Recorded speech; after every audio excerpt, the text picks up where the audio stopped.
여러분 추석 명절 잘 보내셨나요? 집에서 가족 모임을 하신 어머님들은 음식 준비하느라고 수고가 많으셨을 것입니다.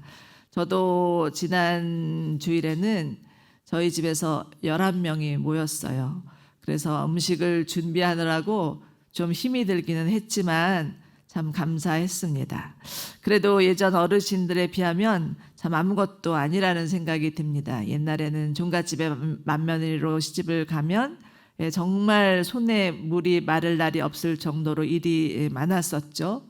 아마도 나도 어린 시절에는 집에서 사랑받고 자란 귀한 딸인데 어쩌다 이 지경이 되었을까라는 생각들을 많이 하시면서 조금은 억울하기도 하고 아무도 알아주지 않는 것 같아 속이 상하기도 하셨을 우리의 어머님과 할머니들이십니다. 사람들은 누구나 자신이 한 일에 대해서 보상받고 싶은 마음과 그 공로를 인정받고 싶은 목마름이 있습니다. 그리고 이것은 가정에서뿐만 아니라 어디에서나 다 마찬가지이겠죠. 직장에서도 나름대로 열심을 다해서 일을 했는데 내가 수고하고 노력한 만큼의 보상이 따라주지 않으면 나도 똑같이 일했는데 왜 나보다 저 사람이 연봉이 더 높은 거지? 내가 더 수고했는데 왜 대우는 별다를 게 없는 거지? 라고 하면서 그 마음 가운데 불공평과 부당함에 대한 불만을 가지고 있을 수 있습니다. 심지어는 교회 안에서도 이런 일들이 벌어질 수 있겠죠. 그렇지만 여러분, 하나님 나라는 우리가 생각하는 나라와는 다릅니다. 하나님이 다스리시고 통치하시는 나라는 세상의 계산법이 아닌 하나님의 은혜의 법칙에 따라 움직이고 있는 나라인 것을 우리는 알아야 합니다. 예수님은 이를 알려주기 위해서 오늘 저희가 함께 읽은 포도원 일꾼의 비유를 들어서 설명을 하시는데 오늘 주제 말씀은 하나님의 주권적 은혜입니다. 먼저 오늘 본문은 앞뒤 문맥을 살펴볼 필요가 있습니다. 성경책을 가지고 계신 분이라면 마태복음 19장 30절을 펴서 보시면 좋겠습니다. 여러분들 아무리 스마트폰으로 성경이 다 담겨져 있어도 성경책 꼭 가지고 다니시면서 여러분에게 주신 은혜의 말씀 밑줄 긋고 그 말씀을 묵상하고 또 되새기는 그런 은혜가 있기를 원합니다. 마태복음 19장 30절 함께 읽겠습니다. 시작. 그러나 먼저 된 사람이 나중되고 나중된 사람이 먼저 되는 일이 많을 것이다. 이렇게 말씀을 하시면서 시작한 것이 포도원 일꾼의 비유입니다. 그런데 포도원 일꾼의 비유를 다 마치고 나서 끝자락에 20장 16절에서도 동일한 말씀을 하십니다. 20장 16절 같이 읽겠습니다. 이처럼 나중된 사람이 먼저 되고 먼저 된 사람이 나중될 것이다. 예수님께서 포도원 일꾼의 비유를 들으시면서 앞뒤가 동일한 말씀을 주신 것을 여러분 마음에 새기면서 오늘 말씀을 들으시면 좋을 것 같습니다. 먼저 1절을 보시겠습니다. 예수님은 하늘나라는 자기 포도원에서 일할 일꾼을 고용하라고 이른 아침에 집을 나선 어떤 포도원 주인과 같다라고 말씀하십니다. 여기서 하늘나라란 하나님이 통치하시고 다스리시는 나라이죠. 예수님이 오심으로 말미암아 이미 우리에게 임한 하나님의 나라를 뜻합니다. 그런데 이 하나님의 나라가 자기 포도원의 일꾼을 고용하려고 아침부터 서둘러서 나선 포도원 주인과 같다라고 말씀을 하시는 것입니다. 이스라엘은 포도를 수확하는 철이 가장 바쁜 기간이고 일손이 가장 많이 필요한 시기라 포도원 주인들은 의례적으로 일찌감치 장터에 나가서 일할 사람들을 찾아다니곤 하였다고 합니다. 오늘날로 말하면 필요한 일용직 노동자들을 고용하는 것이죠.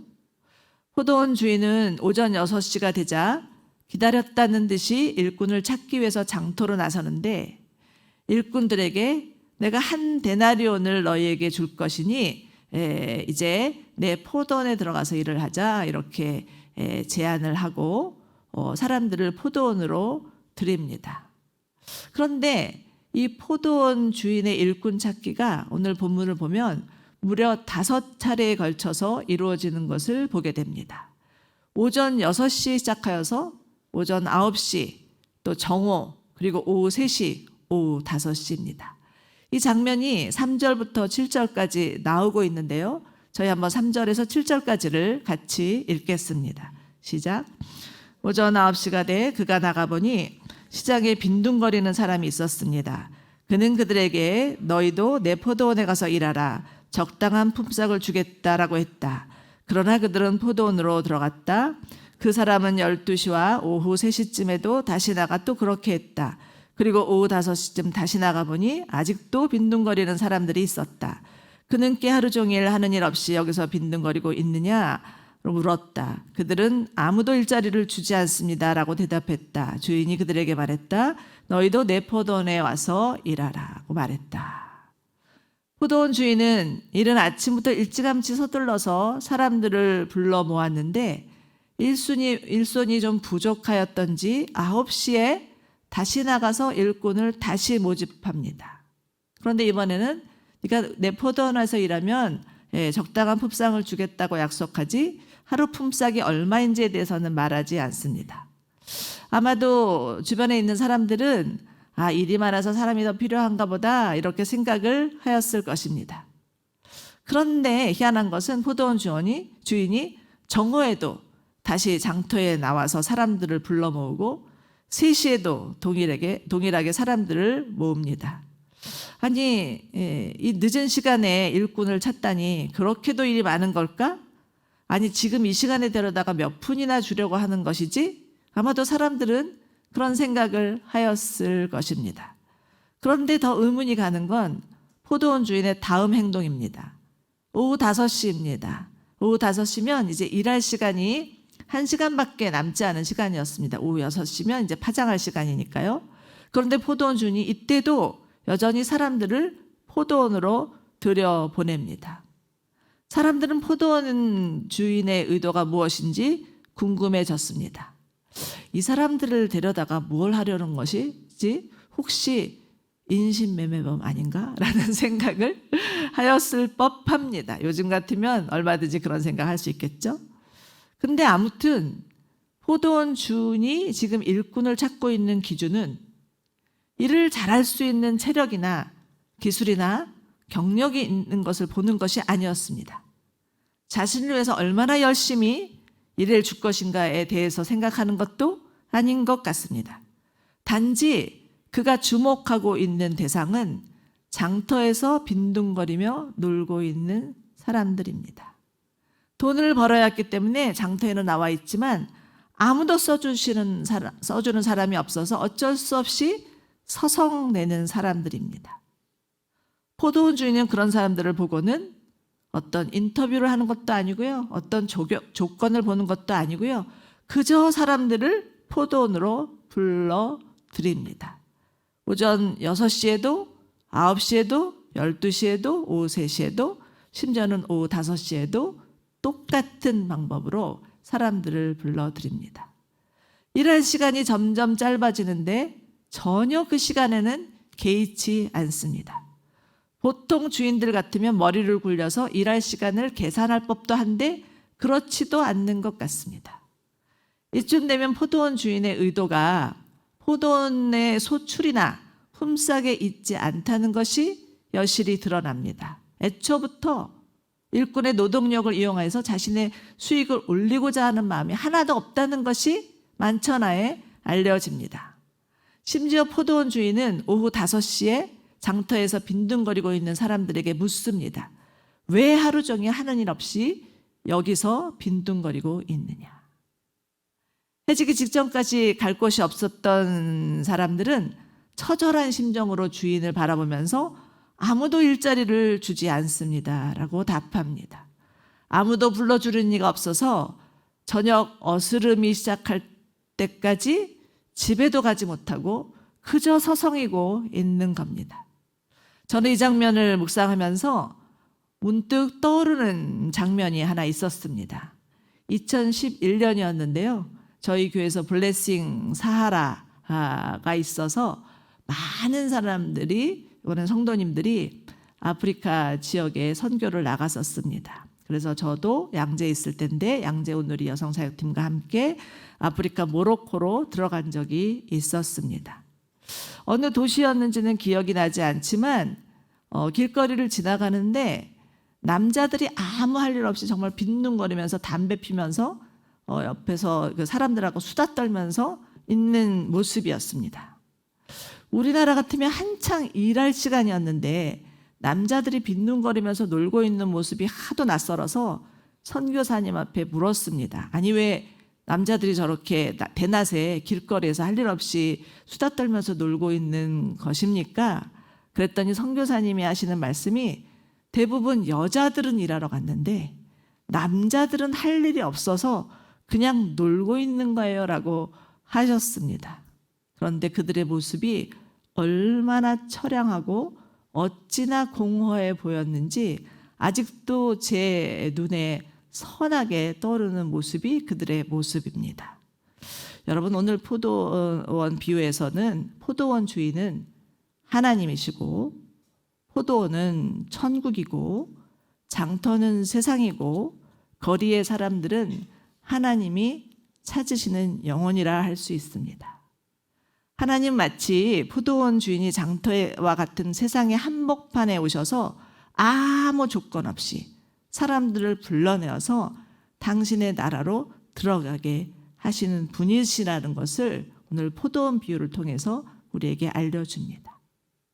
인생의 의미, 삶의 목적을 찾지 못하여서 서성이는 영혼들을 부르셔서 하나님이 예비하신 영원한 천국에 들어가게 하시는 분이 하나님이시라는 것입니다.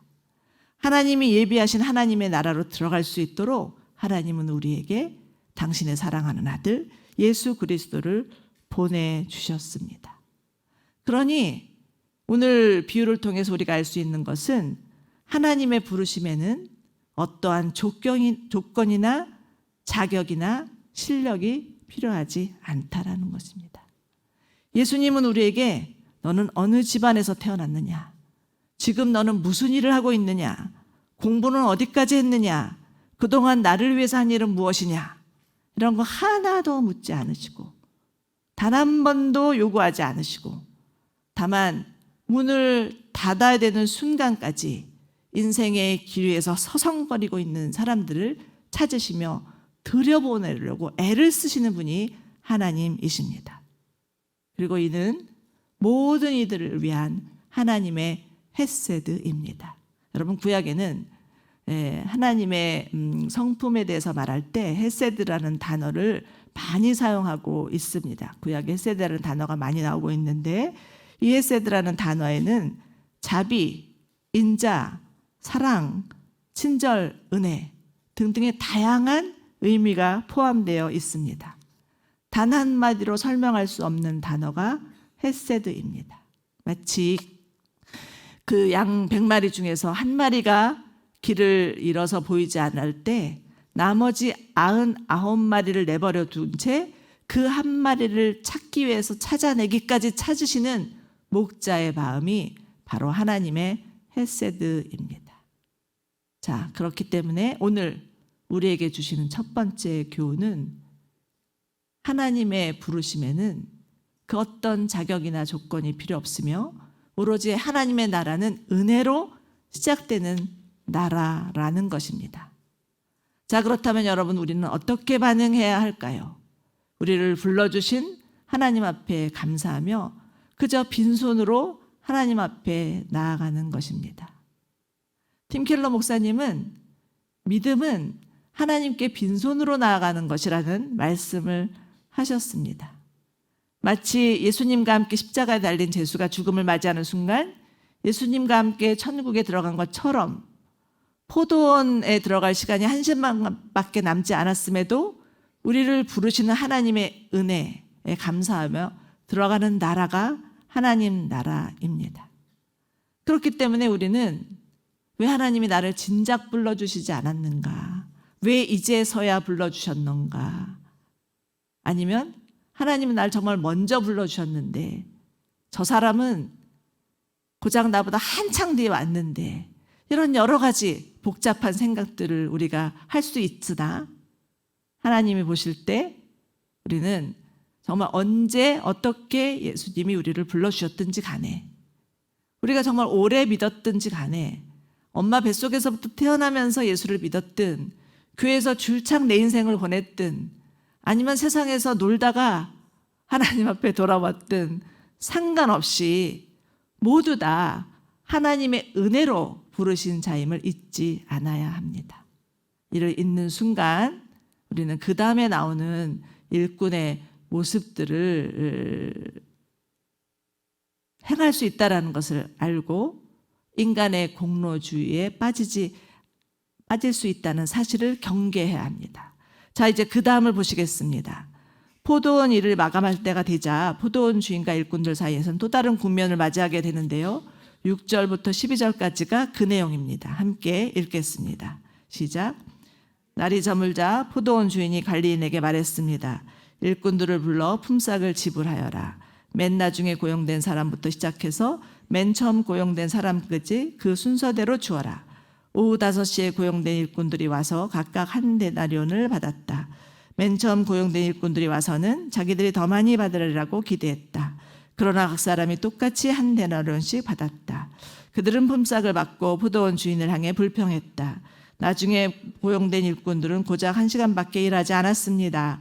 그런데 하루 종일 떼약 뺏어서 고되게 일한 우리와 똑같은 일당을 주시다니요. 날이 저물자 포도원 주인은 맨 나중에 온 자부터 시작하여서 맨 처음에 온 자에 이르기까지 동일하게 한 데나리온의 품삯을 나눠줍니다. 오후 5시에 온 일꾼부터 품삯을 받아가는데요. 이것을 제일 먼저 온 사람들이 보면서 이런 생각을 합니다. 아, 저 사람들은 우리보다 적게 일했으니까 는데도 불구하고 한 데나리온을 받는 걸 보니까 우리는 분명히 우리 주인께서 더 많은 데나리온을 주실 거야. 이렇게 생각을 할 수 있습니다. 그런데 웬일입니까? 포도원 주인은 모든 사람들에게 똑같이 한 데나리온을 주십니다. 이를 알게 된 먼저 온 자들이 불평을 터뜨리는 거죠.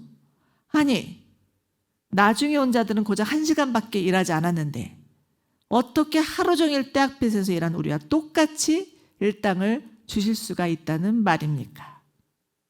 이렇게 불평을 터뜨립니다. 이들의 계산대로라면 오후 5시에 온 사람은 하루 12시간의 노동 중에 12분의 1밖에 일하지 않았기 때문에 그에 해당하는 품삯만 받아가면 되는 것이었다는 거죠. 그런데 이들이 무려 12배나 되는 품삯을 받아가면서 자신들과 똑같이 받고 있다는 것이 도저히 받아들일 수가 없어서 정말 말도 안 되는 일이라 이렇게 생각을 하였던 것입니다. 마치 한 데나리온을 받고는 11데나리온을 빼앗길 것 같은 심정, 엄청난 상대적 박탈감이 이들 가운데 있었던 것이죠. 여러분, 만약에 여러분이 그 현장에 있었고 여러분이 먼저 온 일꾼이었다면 어떻게 생각하셨겠습니까? 저도 제가 이 말씀을 곰곰이 묵상하고 정직하게 저에게 물어봤어요. 제 마음을 정직하게 들여다보니까 저도 먼저 온 자들과 똑같이 생각을 하였을 것 같은 마음이 들었습니다. 아니, 주님, 저는 목사로 교회에서 그래도 다른 성도님들보다 조금 더 일했잖아요. 다른 성도님보다 새벽 기도도 더 많이 오고 기도도 많이 하고 말씀을 전하려고 얼마나 제가 수고하면서 애를 썼는데 똑같다니요. 이런 공정성의 논리가 제 안에 은근히 있다라는 것을 밝혀지는 것 같아서 부끄러웠습니다. 네, 여러분, 하나님 나라의 계산법은 세상 나라의 계산법과 다릅니다. 하나님 나라는 은혜의 법칙을 따라서 이루어지는 나라이지 세상이 생각하는 것처럼 각 사람이 일한 수고와 능력과 공로만큼 대가를 받는 나라가 아니라는 것입니다. 자, 하나님이 주시는 두 번째 교훈입니다. 하나님의 나라는 하나님의 약속에 근거합니다. 이스라엘 백성들을 하나님께서 택하신 것은 그들의 수가 많아서도 아니었고 잘나서도 아니었습니다. 하나님께서 그들을 임의로 택하셨고 그들과 언약을 맺으셨고 언약에 신실한 하나님께서 그 언약대로 하나님과 함께 하신 것뿐이었죠.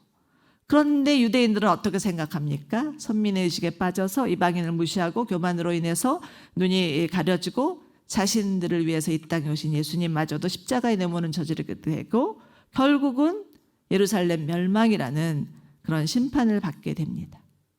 이 포도원 비유에서 먼저 온 자들은 불평했는데 이 불평이라는 단어는 이스라엘 민족이 광야 40년 동안 틈만 나면 하나님께 불평했을 때 사용된 단어와 똑같은 단어를 사용하고 있습니다. 다시 말해서 이들의 불평이 단 한 번으로 그치는 것이 아니라 계속해서 거듭해서 포도원 주인을 바라보면서 계속 불평을 터뜨렸고 이 불평은 공동체에도 악영향을 미치고 있다는 것을 시사하고 있습니다. 오늘날 교회가 정말 하나님이 말씀하시는 거룩한 영향력을 발휘하지 못하고 오히려 세상에서 욕을 먹게 된 이유 중에 하나는 교회 안에 들어와 있는 실적주의, 공로주의가 아닌가라는 생각을 해봅니다.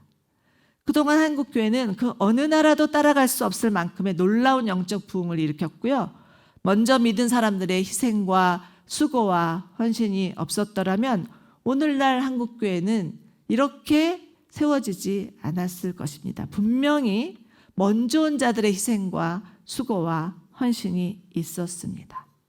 그러나 그 먼저 온 자들이 자신의 수고와 공로를 하나님께 돌리지 않고 자랑하기 시작할 때, 자신의 공로와 업적을 드러내고 싶어 하기 시작할 때 교회는 더 이상 세상과 구별될 수 없으며 예수 그리스도의 십자가의 은혜를 힘있게 전달할 수 없습니다. 여러분, 교회는 어떤 특정한 사람의 공적이나 능력에 의해서가 아니라 하나님의 약속에 의해서 이루어지는 공동체입니다. 그러므로 교회 안에 들어와 있는 실적주의, 공로주의, 내가 얼마나 했는데, 내가 어떻게 하나님 앞에 내 삶을 바쳤는데, 내가 얼마나 많이 헌금했는데, 이런 모든 것들은 교회의 역동성을 잃어버리게 할 수 있는 인간적인 생각과 마음입니다.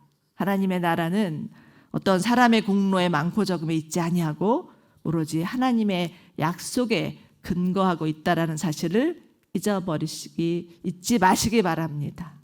행여라도 내 안에 그런 어떤 공로나 실적을 드러내고 싶은 마음이 있고 다른 사람과 비교하고 또 경쟁하는 마음이 생긴다면 속히 내다버리시기 바랍니다.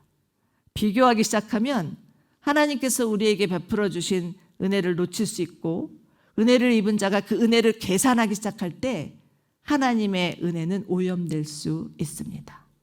여러분, 우리 모두는 예외 없이 하나님의 은혜를 입은 자요, 예외 없이 하나님의 은혜의 품꾼들입니다. 만약에 은혜를 입은 자가 그 은혜를 불평하며 자신의 공로를 주장할 때 순식간에 사단의 도구가 될 수 있다는 사실을 잊지 마시기 바랍니다. 은혜 받은 사람은 은혜 받은 사람답게 하나님이 우리에게 베풀어 주신 은혜 감사하며 살아야 한다는 사실을 잊지 아니하는 저와 여러분이 되시기를 주님의 이름으로 축원합니다. 자, 이제 마지막 장면입니다. 포도원 주인은 자기가 더 많은 것을 받아야 한다고 주장하는 일꾼의 주장을 일거에 불식하시면서 이렇게 답변을 합니다.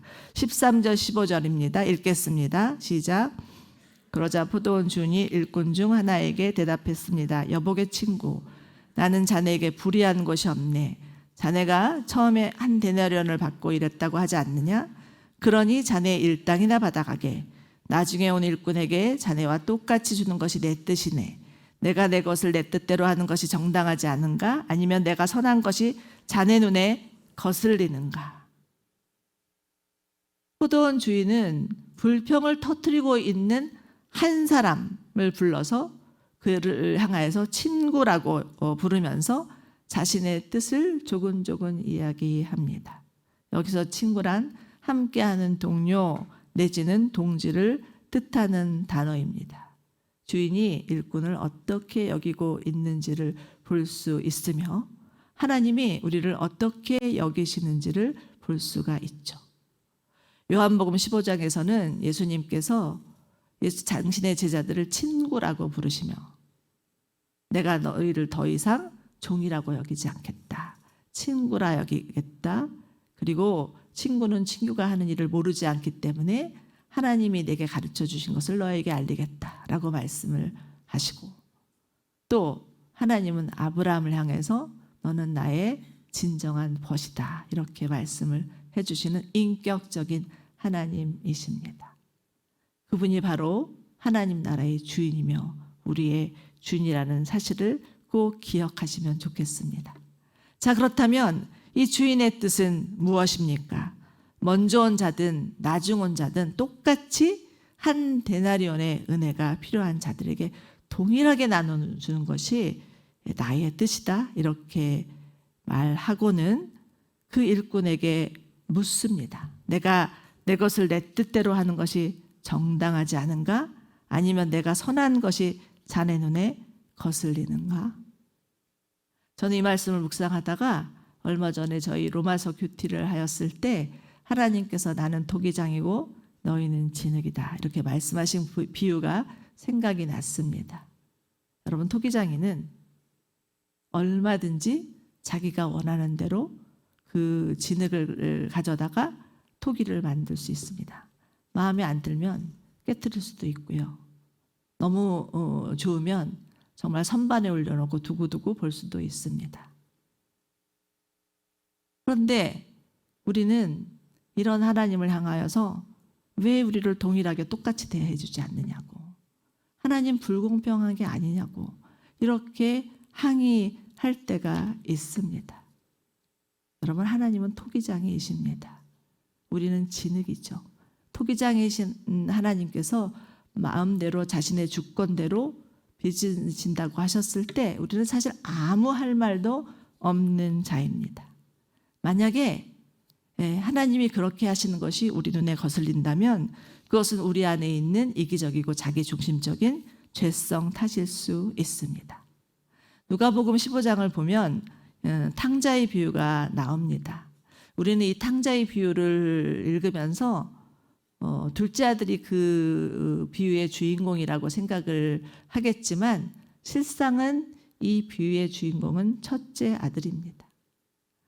첫째 아들은 아버지의 명을 따라서 온갖 굳은 일을 다 도맡아 했고 한 번도 일탈하지 않았고 성실하게 살았었습니다.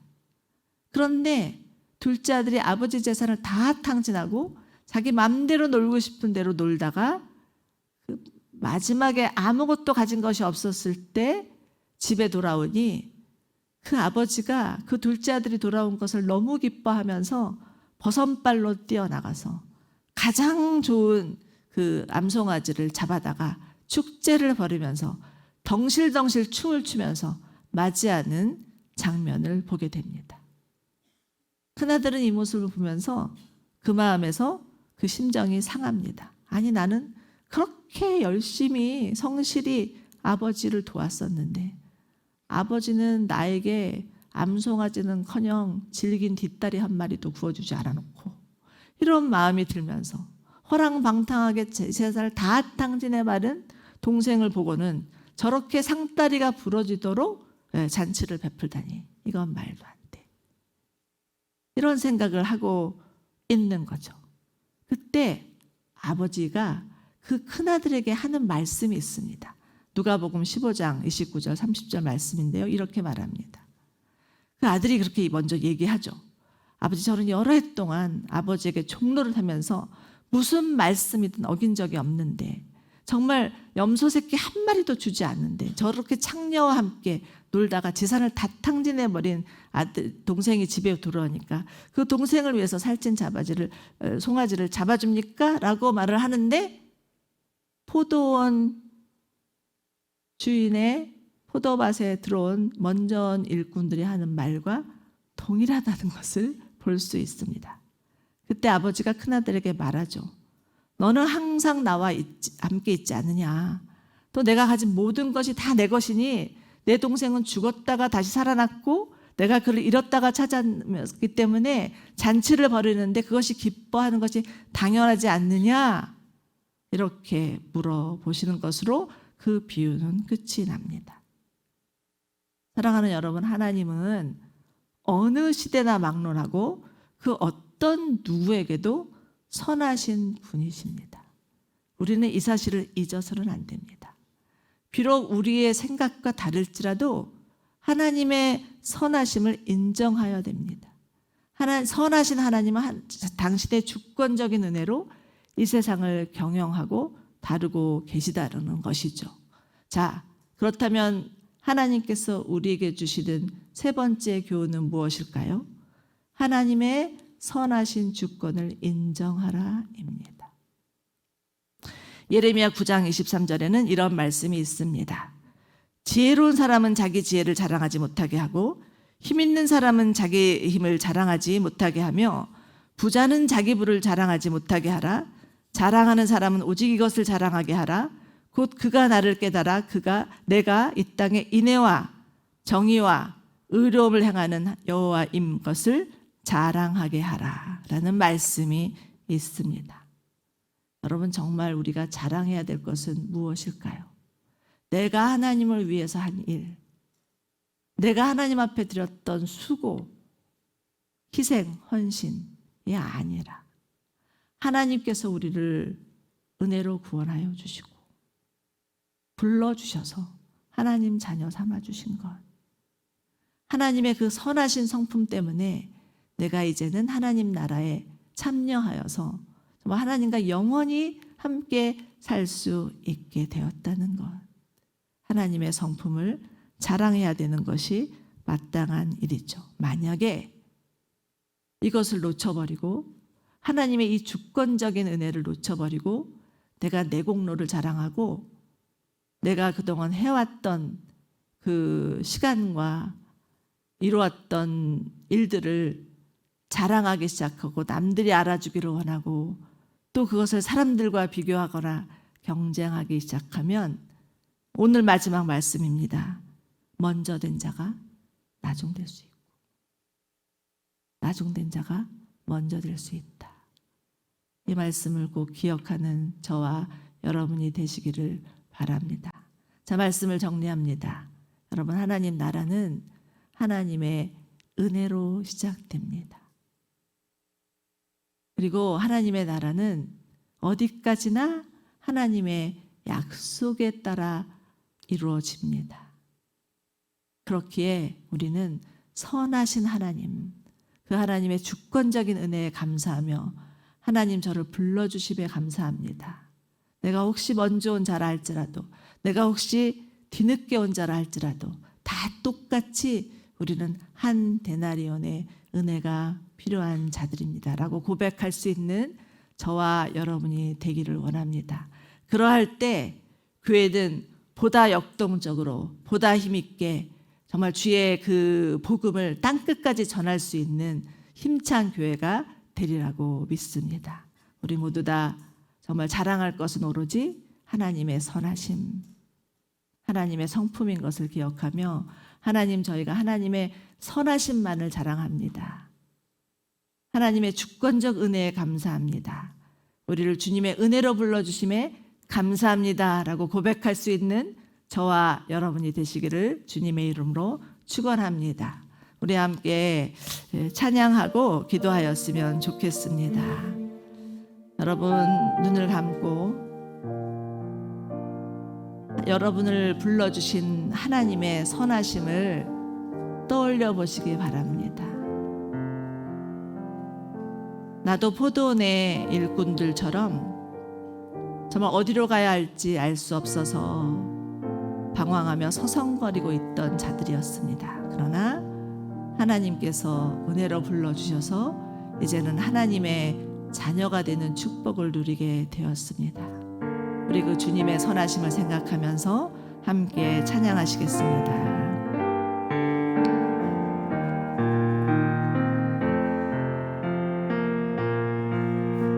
사랑해요.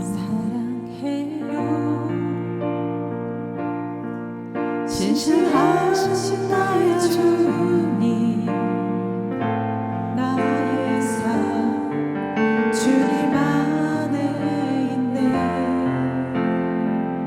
눈을 뜨는 아침부터 나 잠들기까지 선하신 주를 노래하리. 사랑해요.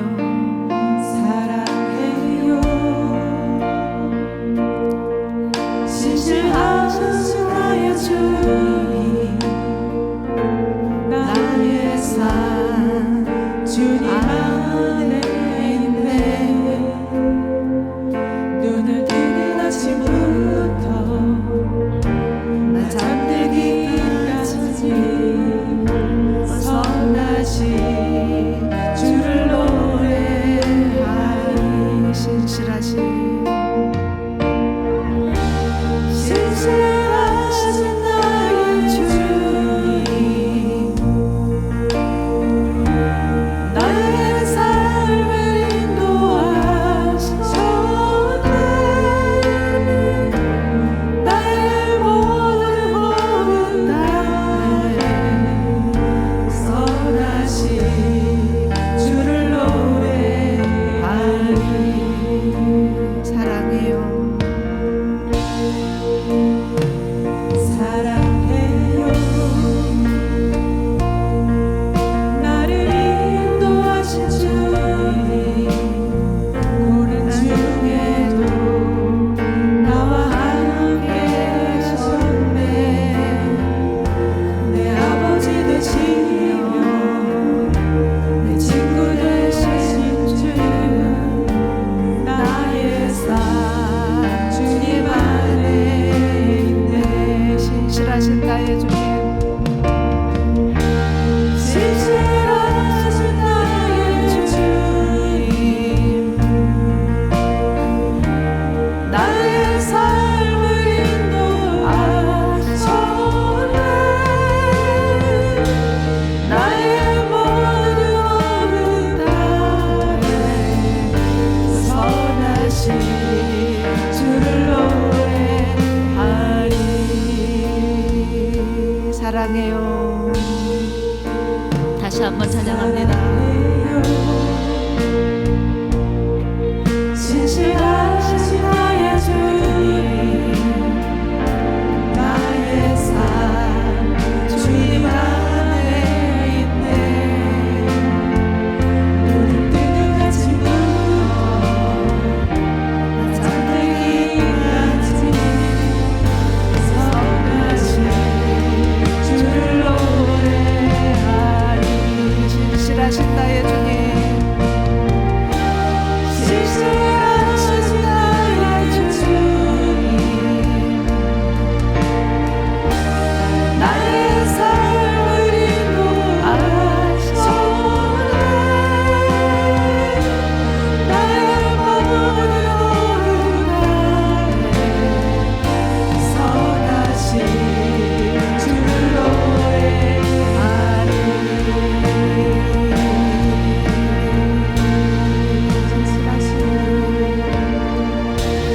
신실하신 나의 주님, 나의 삶을 인도하셨네. 나의 모든 몸은 나의 선하신 주를 노래하리. 다시 한번 찬양합니다. 신실하신 나의 주님, 신실하신 나의 주님, 나의 삶을 인도하셨네. 나의 모든 몸은 나의 선하신 주를 노래하리.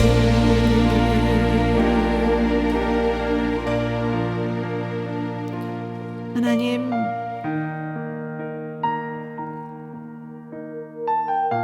주님 앞에 우리 안에 일어나는 마음의 풍랑들을 회개하기를 원합니다.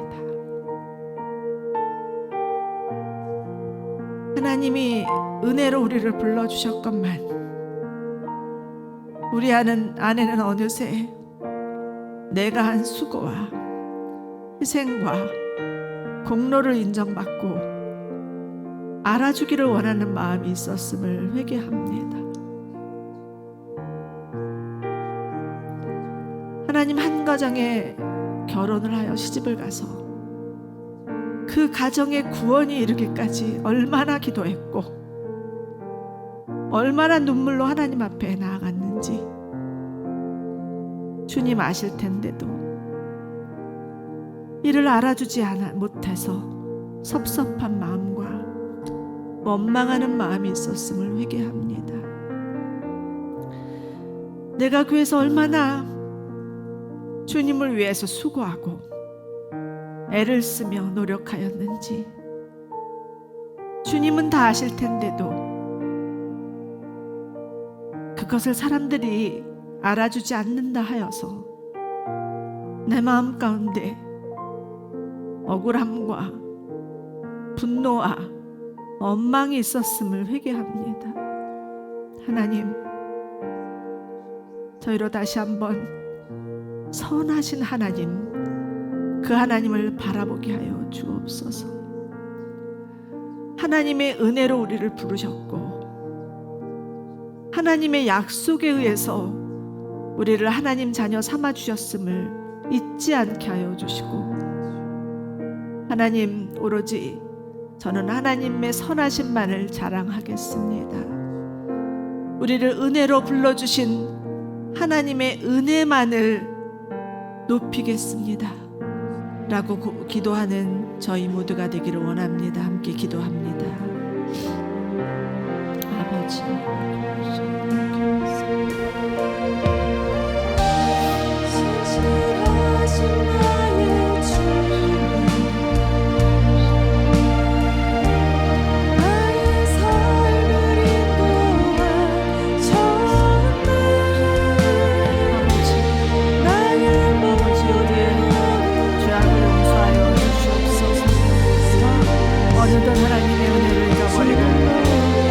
내 공부와 내 헌신과 수고를 카운트하며 하나님의 영광, 하나님의 은혜, 하나님의 선하심, 하나님의 주권을 다 잊었습니다.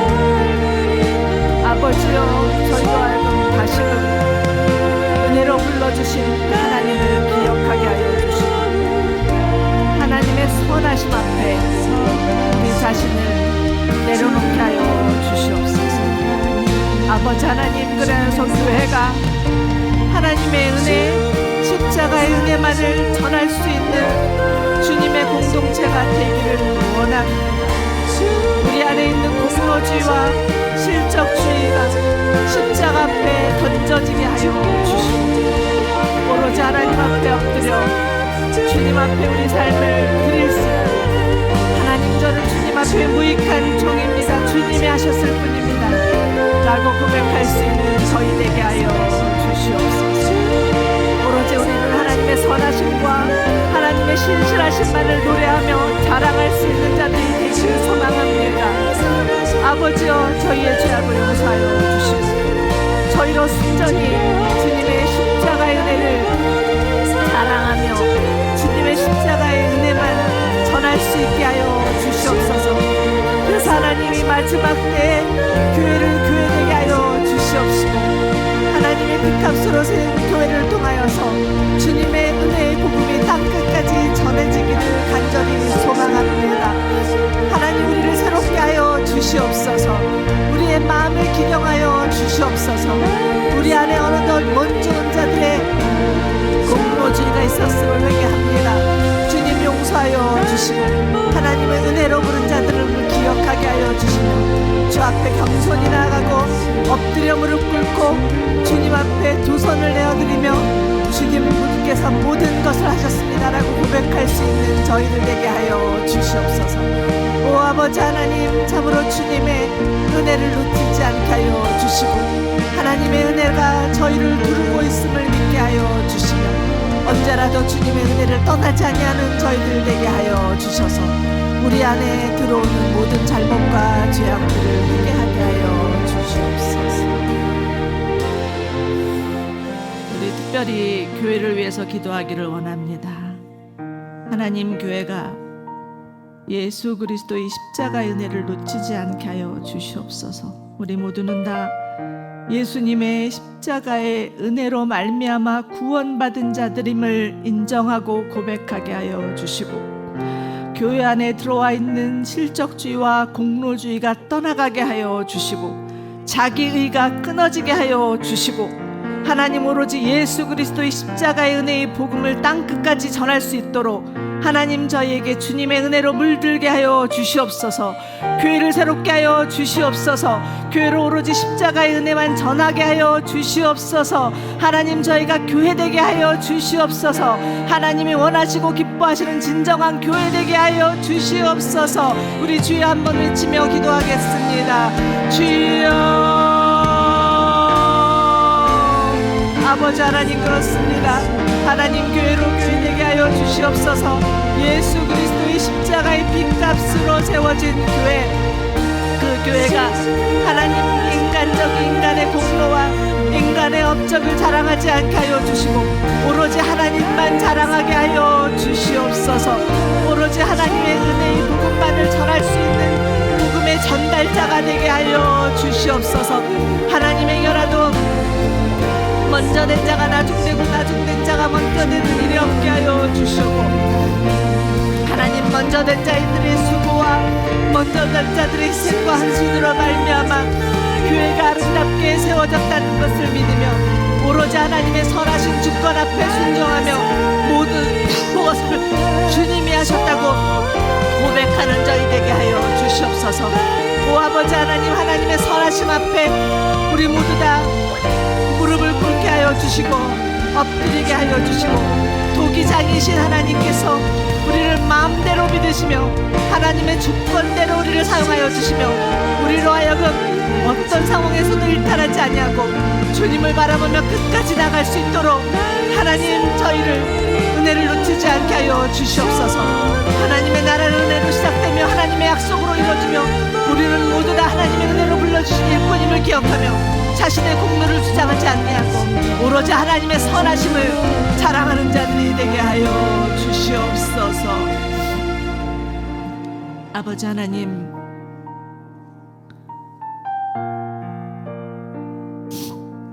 주 앞에 우리 모두가 하나님의 선하신 은혜로 불러주신 자임을 고백하며 인정하게 하여 주옵소서. 아버지, 그래서 교회가 정말 하나님의 선한 일꾼이 되어서 주님의 은혜의 복음을 땅끝까지 전할 수 있게 하여 주옵소서. 내가 만나는 사람들, 내가 접촉하는 모든 영혼들에게 주님의 십자가의 은혜를 전할 수 있게 하여 주시고, 우리는 하나님 앞에 저는 무익한 종입니다. 주님이 하셨습니다. 주님이 이제까지 여기까지 오게 하셨습니다 라고 고백할 수 있는 저희 되게 하여 주시옵소서. 마지막 때에 하나님 교회로 예수 그리스도의 십자가의 능력을 붙들고 담대히 주의 복음을 전할 수 있어서 수많은 영혼들, 하나님께서 예배한 영혼들이 주님 앞에 돌아오는 성령의 역사, 구원의 역사가 일어나게 하여 주시옵소서. 그 중에는 우리의 가족들이 있습니다. 어찌 생각하면 우리가 내세운 우리의 공로와 자랑 때문에 하나님이 가려져서 하나님의 십자가의 은혜의 복음을 듣지 못하고 있는 것은 아닌가라는 생각을 하게 되며, 하나님 다시 한번 회개합니다. 저를 깨끗하게 하여 주시고 저희의 마음과 생각을 새롭게 하여 주셔서 오로지 주 예수 그리스도 십자가의 은혜만을 전하는 복음의 전달자들이 되게 하여 주시옵소서. 이제는 우리 주 예수 그리스도의 은혜와 하나님 아버지의 한량없는 사랑과 성령님의 역사하심과 교통하심이 선하신 하나님의 주권을 인정하며 은혜로 우리를 부르셨음을 기억하며 하나님의 약속을 꽉 붙들고 나아가기로 결단하는 이 자리에 있는 모든 성도님과 가정과 일터 위에 지금도 주의 복음을 전하기 위해서 수고하시는 선교사님과 북한의 교회 위에 영원토록 함께하여 주시기를 간절히 축원하옵나이다. 아멘.